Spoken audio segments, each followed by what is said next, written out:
मुसलमानों से अनुरोध करता हूँ कि वो सनातन धर्म में घर वापसी के संबंध में विचार करें। मुस्लिम परिवार सनातन धर्म में घर वापसी करेंगे, उनको हम प्रति माह 3,000 रुपए देते रहेंगे। बिस्मिल्लाहिर्रहमानिर्रहीम पढ़ पढ़कर महाकुंभ में डुबकियां लगाई जा रही हैं और अंधभक्त तालियां पीट रहे हैं, वाह वाह कर रहे हैं, क्योंकि ये कारनामा किसी और ने नहीं, अंधभक्तों की पसंदीदा ने किया है। कौन है ये बताऊंगी आपको। दूसरी तरफ कैसे एक बुजुर्ग मुसलमान शख्स, एक बुजुर्ग जो भगवान की मूर्ति और पोस्टर्स तस्वीरें बेच रहे थे, उनको कुंभ में परेशान किया गया। उनके साथ मौजूद 2 लड़कियों के साथ बदतमीजी की गई, किस तरह से दिखाऊंगी आपको। 3,000 में खुद धर्म परिवर्तन करने वाले अब 3,000 का लालच देकर दूसरे मुसलमानों को धर्म परिवर्तन करने की सलाह दे रहे हैं। मामला क्या है बताऊंगी आपको। महाकुंभ में किस तरह का बुरा हाल है, लोग फंसे हैं, मर रहे हैं। प्रयागराज के लोग हाउस अरेस्ट हो चुके हैं, पेट्रोल खत्म हो चुका है, पेट्रोल पंप पर शासन प्रशासन नाकाम हो गया है। सब कुछ आपको बताऊंगी। इसके साथ ही दोस्तों बताऊंगी कि अब किस मस्जिद पर हिंदुत्ववादी संगठनों की बुरी नजर है और किस मजार को सिंदूर से रंग कर वहां पर मूर्ति रख दी गई, ये भी बताऊंगी। इसलिए पूरा वीडियो जरूर देखिएगा। वीडियो शुरू करने से पहले गुजारिश कि चैनल को सब्सक्राइब करिए, लाइक जरूर से कर दीजिएगा और कमेंट में अपनी राय जरूर लिखिएगा, क्योंकि आज के समय में राय अपनी लिखना, आवाज उठाना बेहद जरूरी है। और दोस्तों यहाँ पर इंस्टाग्राम आईडी है, फॉलो जरूर कर लीजिए। चलिए अब शुरू करते हैं वीडियो। द लाइव टीवी, सच सबसे आगे। आदाब दोस्तों, मेरा नाम है मुस्बा खान और आप मुझे द लाइव टीवी पर देख रहे हैं।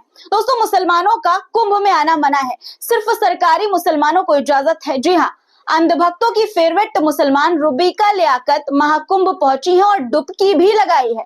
कैसे डुबकी लगाई है जानते हैं, बिस्मिल्लाहिर्रहमानिर्रहीम पढ़ पढ़कर। यकीन ना हो तो ये खबर देख लीजिए जो आपकी स्क्रीन पर है।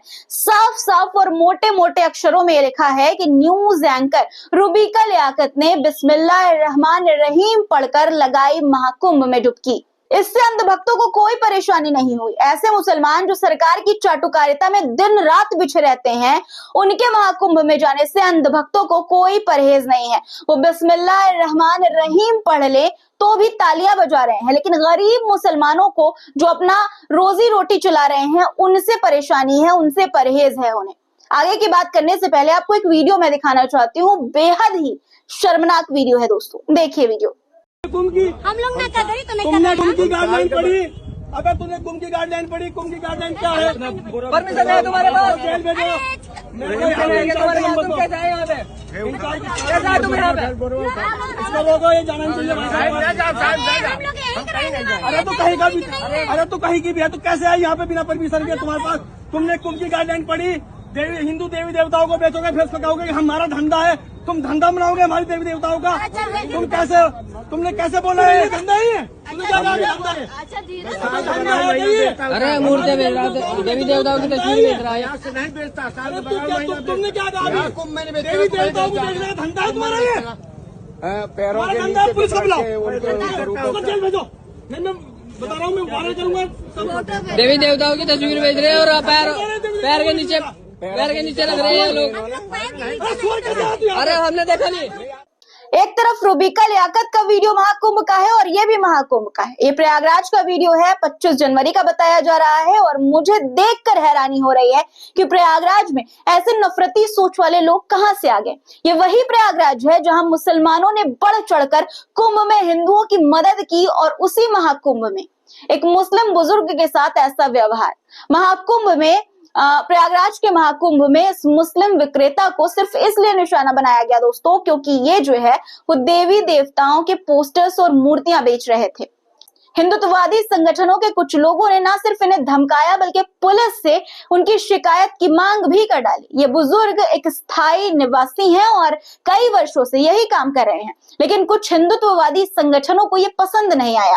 उन्हें घेर लिया, यानी बुजुर्गों को घेर लिया, उनके साथ जो लड़कियां मौजूद थी उन्हें भी घेर लिया और वहां से दुकान हटाने का दबाव बनाने लगे। ये वही हिंदुत्ववादी संगठन के लोग हैं जो तब नजर नहीं आते जब हिंदू महाकुंभ में भटक रहा होता है, कुचल रहा होता है, पैरों से मर रहा होता है, दम तोड़ रहा होता है, महिलाएं रो रही होती हैं। मुश्किल वक्त में अपने ही लोगों की मदद करने में आगे ये लोग नहीं आते। मुसलमानों को देखते हैं तो गिद्ध की तरह टूट पड़ते हैं। इनकी असली मंशा क्या है इसी से जाहिर होता है दोस्तों। सोचिए, जिस देश में अतिथि देवो भव कहा जाता है, वहां अब अपने ही देशवासी धर्म के आधार पर प्रताड़ित किए जा रहे हैं। क्या अब ये धर्म तय करेगा कि कौन कहां काम कर सकता है? अगर रोजगार पर भी धर्म की दीवारें खड़ी कर दी जाए तो क्या ये देश तरक्की कर पाएगा? सोचिए दोस्तों। एक ये तस्वीर है प्रयागराज महाकुंभ की, और दूसरी तस्वीर भी सामने आई है जो और भी ज्यादा डराने वाली है। अगर आप प्रयागराज में रहते हैं तो बाखूबी इस बात को समझ पा रहे होंगे कि किस तरह के हालात वहां इस वक्त हैं। प्रयागराज के लोग हाउस अरेस्ट हो गए हैं।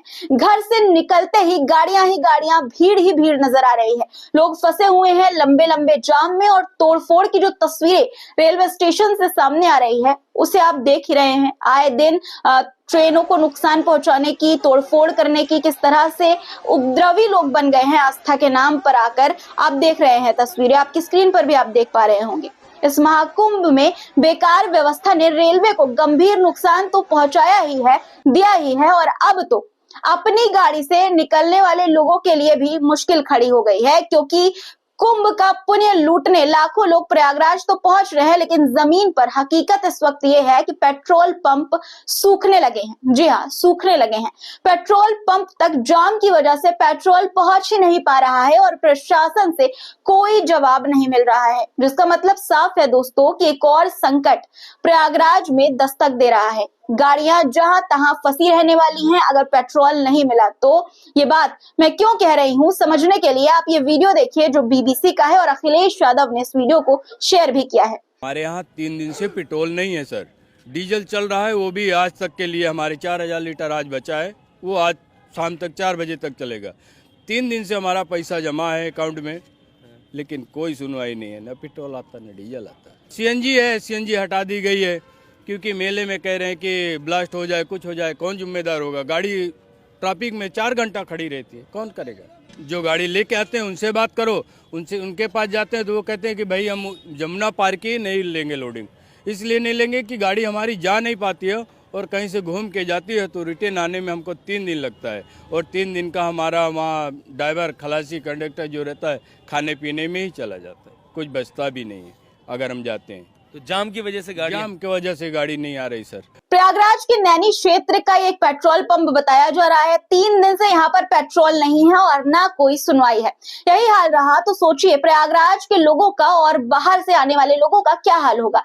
क्या सरकार ने इसकी कोई तैयारी नहीं की थी? क्या यूपी सरकार ने इतना बड़ा आयोजन कर लिया लेकिन जनता को बेसहारा छोड़ दिया? इन सब घटनाओं की, इन सब जो असफलताएं हैं उसका ध्यान सरकार के दिमाग में नहीं आया, इन सब चीजों की तरफ उसने गौर नहीं किया। और दोस्तों, वो सरकार जो बड़ी बड़ी डींगे हाँकती है, वो प्रशासन जो बड़े बड़े दावे व्यवस्था के करता है, उसकी व्यवस्था में इस तरह के हाल है। सोचिए दोस्तों आप खुद। इस वीडियो को शेयर करते हुए अखिलेश यादव ने सरकार को घेरा है और लिखा है सोशल मीडिया प्लेटफॉर्म एक्स पर कि हम कई दिनों से चिता रहे थे कि पेट्रोल डीजल की किल्लत परेशानी की वजह बनेगी, लेकिन सरकार सुन ही नहीं रही है। अब तो ऐसे वीडियो सरेआम हो गए हैं जो कह रहे हैं कि सरकार उनकी सुनवाई नहीं कर रही है। महाकुंभ के पूर्वानुमान व प्रबंध में उत्तर प्रदेश भाजपा सरकार अपनी गलती स्वीकार ले तो शायद कुछ समाधान निकल आए। धर्म और आस्था के नाम पर हमेशा दोस्तों आम लोग ही पिसते हैं, मारे जाते हैं। प्रयागराज में ही ये हाल नहीं है, बल्कि दैनिक जागरण की एक रिपोर्ट के अनुसार वाराणसी में काशी विश्वनाथ के दर्शन के लिए कतार में लगे 3 श्रद्धालुओं की तबीयत बिगड़ने से मौत हो गई है। आपकी स्क्रीन पर खबर है, देखिए मैं आपको पढ़कर सुनाती हूँ क्या लिखा है इसमें। लिखा है, दर्शन के लिए कतार में लगे 3 श्रद्धालु हुए अचेत, तोड़ा दम। श्री काशी विश्वनाथ धाम में दर्शन की कतार मंगलवार को पूर्व के स्नान पर्वों से अधिक लंबी रही। इसमें घंटों से कतार में लगे कई श्रद्धालु अचेत होकर गिर पड़े। स्वास्थ्य विभाग की टीम ने प्राथमिक उपचार किया और उनको बचाने का पूरा प्रयास किया। इसके बाद गंभीर हाल में तीनों को कबीर चौरा स्थित मंडलीय अस्पताल भेजा गया। यहाँ उपचार के दौरान उनकी मौत हो गई। ये जो 3 लोग थे वो दिल्ली और सिलीगुड़ी और बिहार छपरा के बताए जा रहे हैं दोस्तों।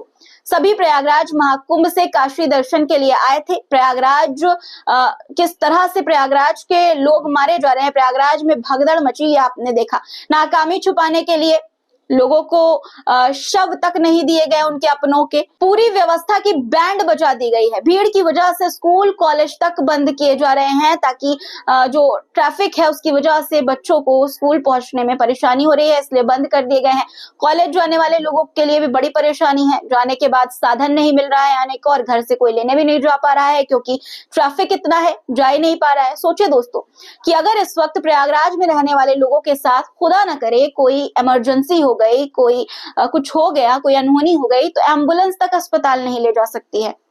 अब अगली खबर पर बात करते हैं, इनसे मिलिए। यह है वसीम रिजवी उर्फ जितेंद्र नारायण सिंह। जी हाँ, वही जो मुसलमान से हिंदू बने हैं, सनातन धर्म में आए हैं। ये मुसलमानों से एक अनुरोध कर रहे हैं। पहले जरा आप इनका अनुरोध सुन लीजिए कि ये क्या कह रहे हैं, क्या अनुरोध कर रहे हैं। आज प्रयागराज के महाकुंभ में मैंने स्नान किया, बड़ी खुशी महसूस हुई। मैं इस पवित्र भूमि से पूरे देश के मुसलमानों से अनुरोध करता हूं कि वो सनातन धर्म में घर वापसी के संबंध में विचार करें। मैं एक ऐसा संगठन तैयार कर रहा हूं अपने मित्रों के माध्यम से, जो हमारे संगठन के माध्यम से मुस्लिम परिवार सनातन धर्म में घर वापसी करेंगे। उनको हम प्रति माह 3000 रुपये देते रहेंगे उस वक्त तक जब तक कि वो पूर्ण रूप से सनातन धर्म में सेटल ना हो जाए। और जो लोग कारोबार भी करना चाहेंगे उनको कारोबार से भी, छोटे कारोबार से जोड़ने की कोशिश करेंगे। लेकिन आपको कट्टरपंथी मानसिकता से बाहर निकलना पड़ेगा, आपको जिहादी मानसिकता से बाहर निकलना पड़ेगा। अपनी खुशी से सनातन धर्म में घर वापसी कीजिए।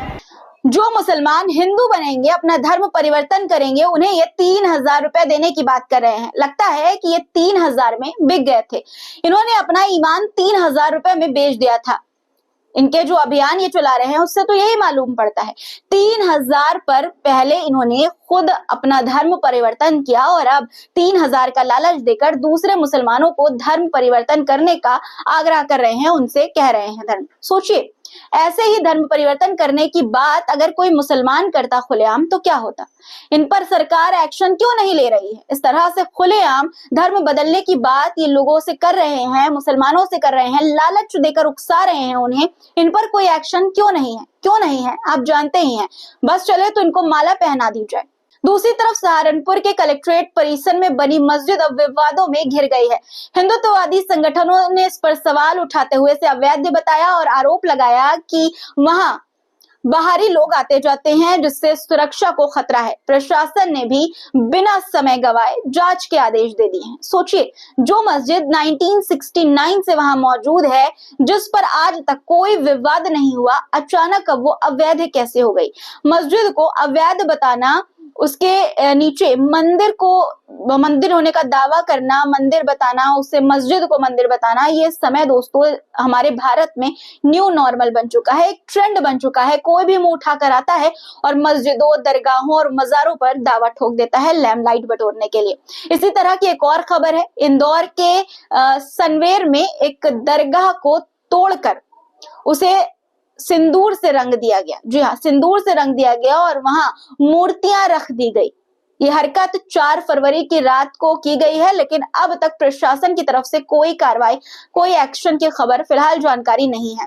दरगाह की देखभाल करने वाले लोगों ने यह दावा किया है कि रात में यह सब योजनाबद्ध तरीके से यानी प्लानिंग के साथ किया गया था। सवाल ये उठता है कि दरगाह को ही क्यों निशाना बनाया गया। क्या ये धार्मिक तनाव फैलाने की कोशिश है? क्या ऐसे ही किसी मस्जिद या गुरुद्वारे के साथ हुआ होता तो प्रशासन का रवैया यही रहता? सोचिए दोस्तों, खुद सोचिए और इस पर आपकी क्या राय है कमेंट में लिखिएगा। आज के लिए फिलहाल इतना ही, फिर मुलाकात होगी आपसे कुछ नए मुद्दों के साथ। अब तक के लिए अपना ख्याल रखिएगा। खुदा हाफिज।